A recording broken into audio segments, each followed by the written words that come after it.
Vamos lá. Caso vocês não tenham acompanhado, gente, e acho natural não terem, porque isso, inclusive, é importante para a manutenção do capitalismo, vocês não saberem que essas coisas aconteceram, nas últimas semanas aconteceram uma série de protestos, um atrás do outro. Não que isso seja extraordinário, porque tá sempre acontecendo reivindicação, mas esses últimos protestos a gente da Soberana cobriu. Então eu queria mostrar para vocês o que a gente viu, o que a gente estudou lá, o que a gente conversou com os trabalhadores e o material que a gente criou para divulgar essas lutas. E é importante para vocês verem que os trabalhadores sempre vão se organizar e sempre vão se revoltar contra a sua exploração, não importa as circunstâncias. O Marx não precisa te explicar que você é explorado. O Marx explica o porquê você é explorado.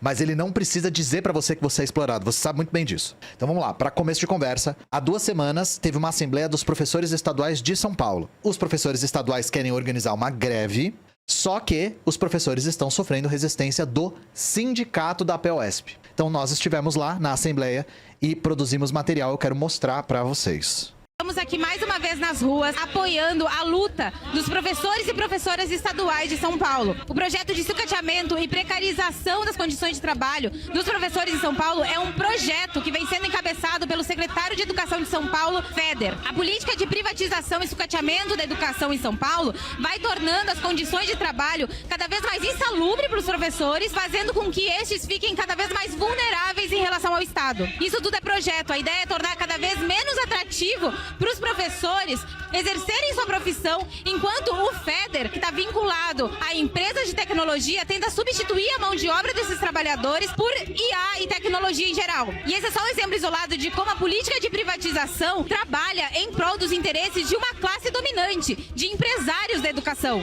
Porque, infelizmente, a situação da companheira Aralu não é única. Tem milhares de professores ficando doentes. Nós estamos sendo torturados todos os dias. Hoje, os companheiros do DIEESE mostraram que só para repor as nossas perdas salariais seria necessário um reajuste de pelo menos 40% do nosso salário. Eu me chamo Lara, sou professora categoria O do Estado. Eu vou cortar aqui que o vídeo é relativamente longo, mas eu vou convidar vocês para primeiro seguirem o canal da Soberana no Instagram, né? E segundo, para seguirem também as páginas que estão apoiando essa greve, que estão apoiando essa manifestação dos professores, porque, novamente, como eu falei no começo, os professores estão lutando contra o próprio sindicato da APOESP.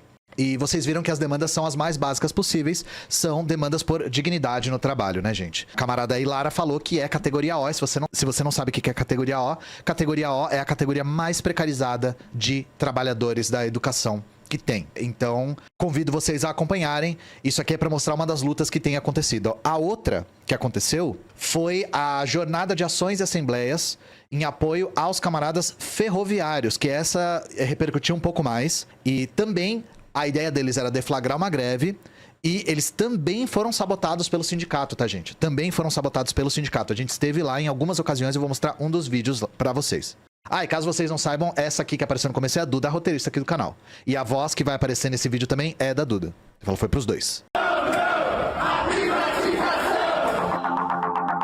Salve, camaradas, a Soberana tá na rua mais uma vez fortalecendo a luta dos trabalhadores da CPTM contra a privatização do metrô e contra o desmanche do Estado que a gente vem sofrendo desde o governo Temer. Da CPTM, e nós estamos aqui agora ocupando a Secretaria dos Transportes, dizendo para o governador fascista, Tarcísio de Freitas, que nós acabamos de ocupar e tomar a secretaria para nós.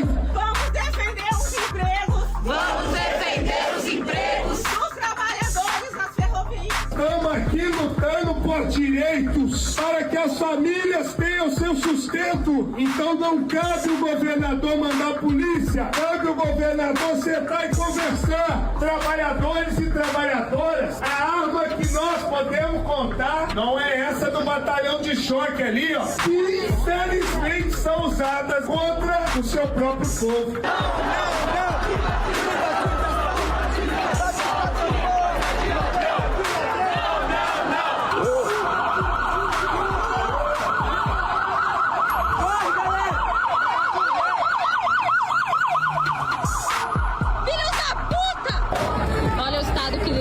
Deixou os nossos camaradas.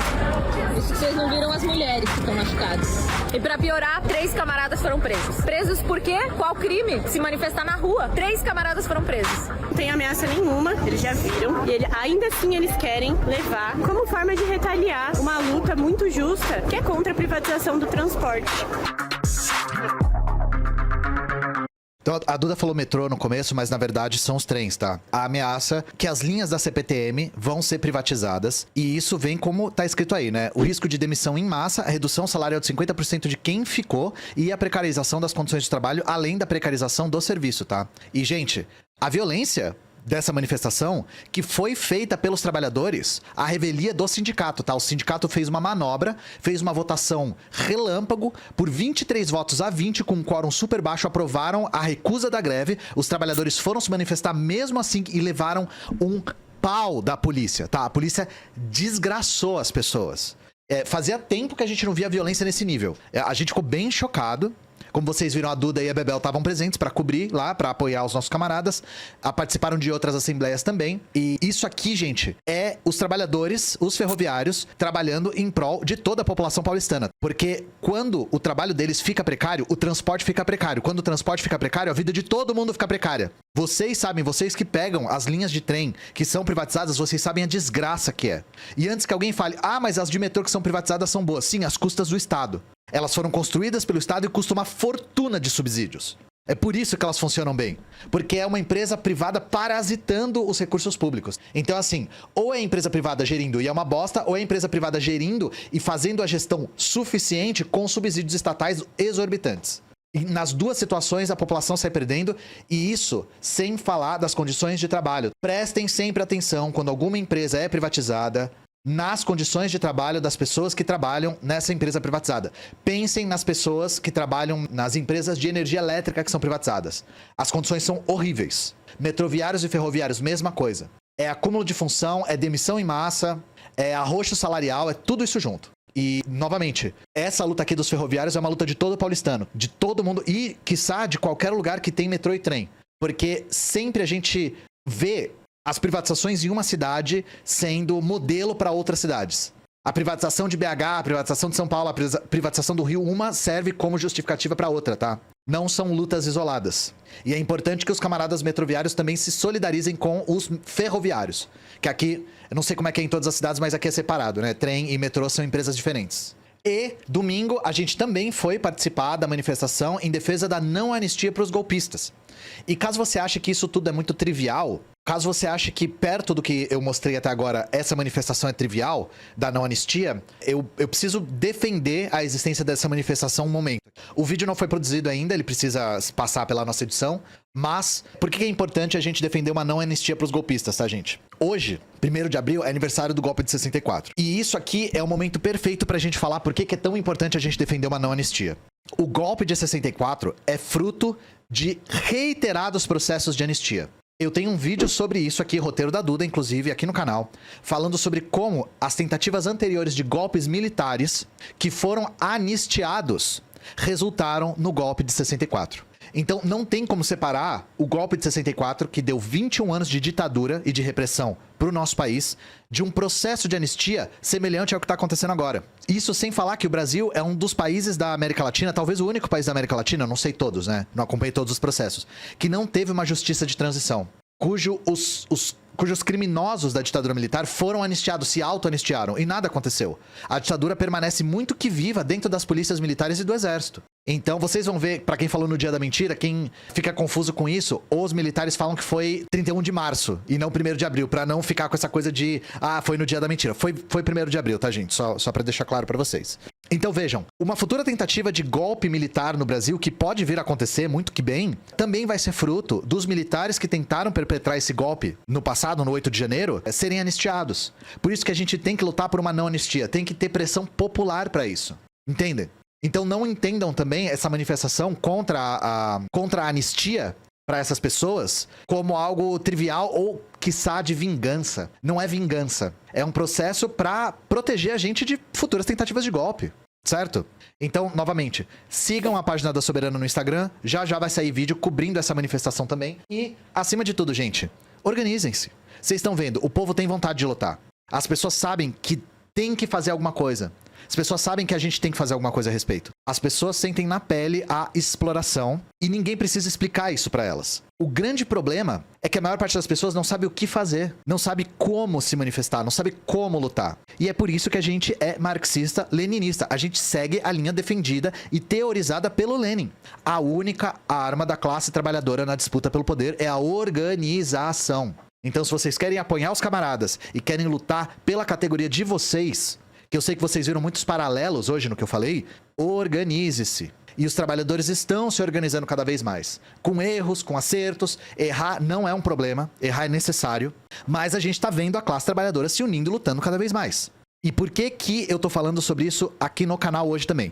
Porque hoje tá acontecendo uma manifestação importantíssima. Importantíssima. Que é o Breque Nacional dos Entregadores de Aplicativo, gente. Deixa eu trocar a tela. Entregadores convocam breque nacional e tem iFood como alvo principal. Abre aspas, sem reajuste, sem entrega. A paralisação será nos dias 31 de março e 1º de abril, hoje.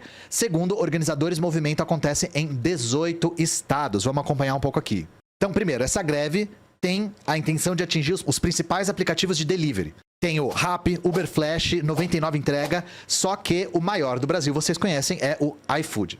E como que eles organizaram isso? Eles organizaram através de grupos do WhatsApp. E tem uma página também que é o @Breque Nacional dos Apps. Recomendo vocês seguirem para acompanhar a luta dessa categoria que é tão importante. De acordo com os organizadores, foram 40 cidades e 18 estados. Vou citar algumas para vocês saberem o tamanho do negócio, tá? Maceió, Manaus, Salvador, Belo Horizonte, João Pessoa, Natal, Recife, Porto Alegre, Florianópolis, Cuiabá, São Luís, Rio de Janeiro e São Paulo. Só para vocês verem o tamanho da organização. Essa mobilização gira em torno de 4 demandas centrais. Eu quero que vocês prestem muita atenção nas demandas, tá?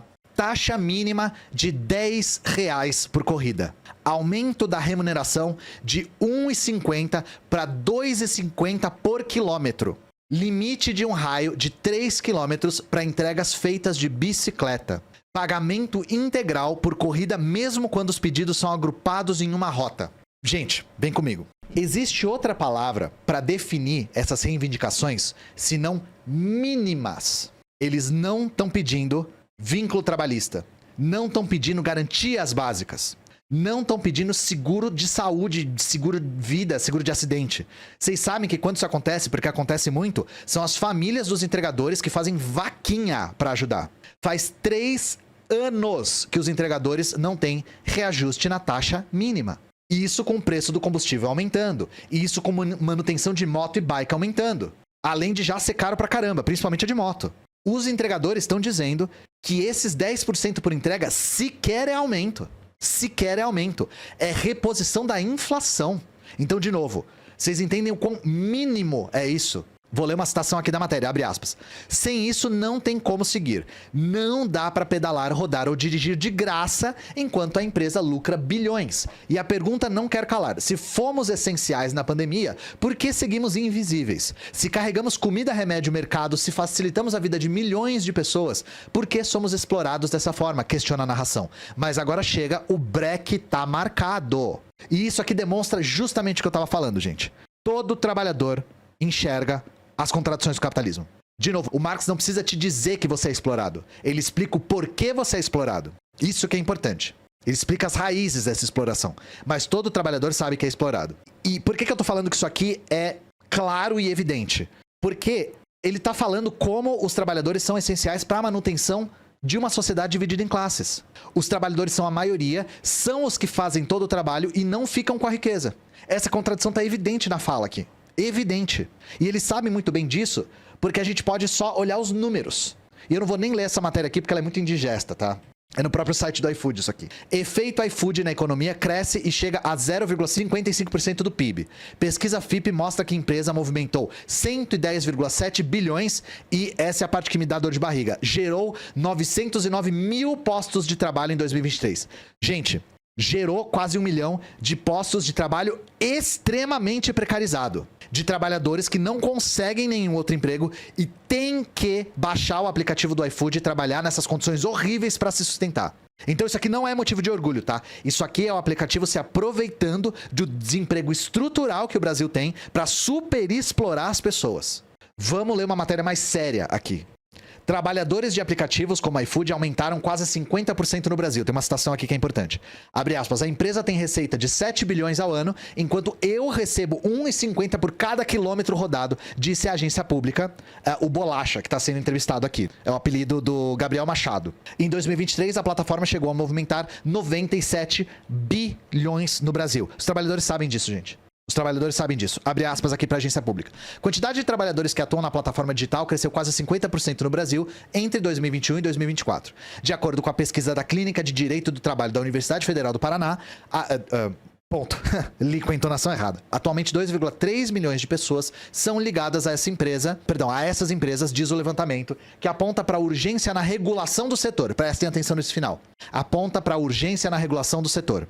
O Bolacha, aí que está sendo entrevistado, ele fala que ele trabalha em média entre 12 e 14 horas por dia. Isso em Curitiba. Então, essa pesquisa aí, que eles citaram, apontou algo que é bastante óbvio, mas que vale a pena a gente falar de novo. Quando eles fizeram esse estudo em 2022, o perfil dos entregadores foi publicado pela universidade. 2022, os dados, tá? 1,4 milhão de trabalhadores utilizavam as plataformas e metade era Uber. A maioria era homem negro da periferia. A demografia era essa. Hoje, com muito mais trabalhadores, o perfil é exatamente o mesmo. Homem negro da periferia. Abre aspas aqui. Quando uma empresa, o iFood no caso, detém quase todo o poder de mercado, não há concorrência no setor. Ou seja, extrai o máximo do trabalhador, se apropria da esfera pública sem pagar ao Estado por isso e contorna as leis trabalhistas. Em suma, a empresa enriquece porque a vida do trabalhador empobrece, explicou Sidney Machado, advogado trabalhista e professor de Direito da UFPR, que conduziu a pesquisa. Então, gente, como a gente viu, as reivindicações são mínimas, se a gente for pensar o quão precarizados os trabalhadores são. Só na cidade de São Paulo, outra coisa meio óbvia, mas que eu vou falar também, as mortes de motociclistas são imensas. A quantidade de mortes de motociclistas são imensas e pior, entre 2023 e 2024 elas aumentaram 20%. Ano passado foram 483 óbitos. Abre aspas aqui. Para Júnior Freitas, um dos líderes da mobilização, a estatística é fruto da precarização. Baixa remuneração contra a qual o BREC se organiza acarreta, por exemplo, na necessidade de correr e de trabalhar sobre exaustão. Abre aspas para o Júnior. A gente tem que trabalhar 14 horas por dia para atingir o objetivo que tem. Quanto mais precária fica a taxa, mais a gente tem que trabalhar, mais exposto e em vulnerabilidade a gente fica. Argumenta Júnior Freitas. Talvez vocês conheçam o Júnior Freitas, porque ele é uma pessoa que tem bastante destaque na internet e ele é fundador da Aliança Nacional dos Entregadores de Aplicativo, a ANEA. Então ele é organizado na categoria dele e é um excelente comunicador também. E aí é que vem a parte horrível, tá, gente? E que a gente tem que prestar muita atenção. A Brasil, de fato, entrou em contato com o iFood. E o iFood disse que só vai se manifestar através da Associação Brasileira de Mobilidade e Tecnologia. E a resposta que eles deram, intermediada, é uma puta de uma armadilha. Abre aspas aqui para a resposta deles. As empresas associadas da Amobitec, que é essa associação que intermediou, apoiam a regulação do trabalho intermediado por plataformas digitais, visando a garantia de proteção social dos trabalhadores e segurança jurídica das atividades. Prestem atenção em como eles frasearam isso. Eles apoiam a regulação do trabalho intermediado por plataformas digitais. Então eles se colocam como intermediadores, ou seja, o iFood não é uma plataforma de comida. É uma plataforma que intermedia a entrega de comida entre restaurantes e entregadores e clientes. Então, tirando eles da legislação, toda a plataforma por aplicativo faz a mesma coisa e apoiam a regulação. Gente, toda vez que a gente está debatendo regulação de mercados, entre aspas, novos, né, com novas tecnologias, aparece coisa desse tipo. Se tem um mercado que não está regulado ainda, se tem uma forma de trabalho que não está regulado ainda, o que a burguesia vai fazer? Vai fazer de tudo para que quando isso seja regulado, seja a seu favor. Que essa regulação proteja os interesses da burguesia. A gente falou isso quando a gente analisou a regulação do 99 e do Uber, que estava sendo proposta pelo governo Lula. E que foi justamente isso. A regulação chancelava a exploração do trabalho, reconhecia o não vínculo entre os trabalhadores e, inclusive, na época, essa regulação foi elogiada pelo iFood. Então, melhor do que um trabalho não regulamentado, é um trabalho regulamentado, melhor para a burguesia, tá? É um trabalho regulamentado que coloque na letra da lei a exploração. Porque é muito mais difícil de reverter. Vocês entendem? E como essa burguesia tem poder de lobby, se não houver mobilização popular, é isso aqui que acontece. A coisa acaba sendo regularizada a favor da burguesia. Isso já aconteceu com o Uber e com a 99, é só questão de tempo até acontecer com o iFood, caso não haja pressão, e eu acredito que vá haver pressão, porque os motoboys estão muito que bem organizados, vocês viram nesse break que está acontecendo justamente hoje. Então, cabe a gente divulgar, apoiar, fazer o máximo para essas pessoas se organizarem. A organização é a principal ferramenta, gente. A organização é a principal ferramenta. Tem que fazer o break e fazer o iFood sangrar dinheiro. Diálogo com o patrão é máquina parada. E por que isso aqui deve continuar? Eu vou mostrar pra vocês, tá? Isso aqui é de hoje. Greve nacional. Milhares de entregadores recebem não do iFood em São Paulo e prometem brecar principais pontos da cidade. Vou ler um pouquinho dessa matéria aqui pra vocês. Na maior mobilização de entregadores na capital paulista desde o break dos apps de 2020, esse aqui vocês lembram, né? Cerca de 2.000 trabalhadores fizeram uma motociata na Avenida Paulista até a sede do iFood, na cidade vizinha de Osasco, na segunda-feira, dia 31, ontem. O ato integra o break nacional de 48 horas, organizado simultaneamente em 60 cidades, com a demanda central de aumento da taxa mínima por corrida de R$ 6,50 para R$ 10. A gente já falou disso. Depois de esperar horas e já embaixo da chuva em Osasco, porque ontem choveu aqui em São Paulo, os trabalhadores receberam um não da empresa às suas demandas. Saíram da frente do iFood, se dividindo em grupos de cada uma das zonas da capital paulista e região metropolitana para brecar a saída das entregas dos principais shoppings da cidade. O nome disso é piquete e é assim que se organiza uma greve. Se organiza a categoria, se aprova a greve democraticamente e se piqueta, para que todo mundo tenha adesão, para que toda a categoria saia ganhando as reivindicações, tá? É assim, é fazendo a empresa sangrar.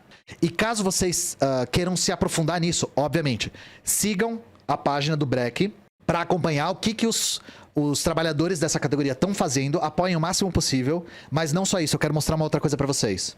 Se vocês querem se aprofundar na teoria a respeito disso, para quem diz que a teoria marxista está defasada em relação a essa indústria 4.0, existe teoria marxista elaborada a respeito disso, tá? Eu recomendo sempre esse autor, Ricardo Antunes, Uberização, Trabalho Digital e Indústria 4.0, o livro de 2020, que inclusive analisa esse break à luz da teoria marxista, para vocês verem como é importante se armar com a teoria revolucionária para entender esse tipo de fenômeno. Então, se vocês querem se aprofundar, esse livro aqui é uma boa referência, além do trabalho do Ricardo Antunes como um todo. Isso está sendo estudado e está sendo elaborado por marxistas importantes. Isso aqui é a edição da Boitempo, certo? Então não pensem que a teoria marxista só versa sobre indústrias da Inglaterra do século XIX. Não é isso. Continua sendo uma ferramenta poderosíssima de análise da economia política. Fica a dica aí da literatura, porque eu sei que vocês sempre pedem. E é importante, se aprofundar em teoria é importante. Memes são bons, mas se aprofundar na teoria é importante também. Ian Neves, o iFood não vai sangrar com um dia de greve. Onde eu falei o iFood vai sangrar com um dia de greve? Eu vou repetir. A saída é fazer o iFood sangrar. Como nós fazemos o iFood sangrar? Continuando as greves. Continuando a organização de cada vez mais motoboys como categoria organizados e estimulando greves mais longas com mais gente aderindo. É assim que a gente faz o iFood sangrar. Falei bom português? Certo?